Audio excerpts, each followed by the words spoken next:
Hello! For today's video, luto Syria naman tayo. Ayun po. Stress na ng hapon mga ante, kaya sinipag ako magluto ng maaga. Dito tayo ngayon sa may kahoy magluluto for today's video.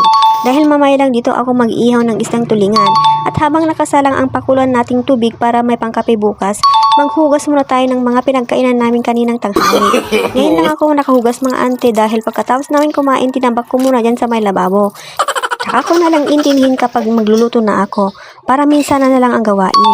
Nakulo na ang pinainit kong tubig, tamang-tama isasalang ko naman ang sinaing mga ante. Lahat ng pwede kong lutuin ay nakaredy na. Kumbaga nakapila na at kapag naluto na yung isa, isusunod ko naman yung ibang maluluto. Ganon ako para mabilis tayo matapos ang mga gawain ang mga niluluto natin. At pagkatapos, hinugasan ko na ang isda at lininis. Hiniwa ko sa may bandang gitna para maihaw ng mabuti. Pinaglalagay ko ng mga asin mula ulo hanggang buntot para ihawin na. Naluto na rin ang sinaing kaya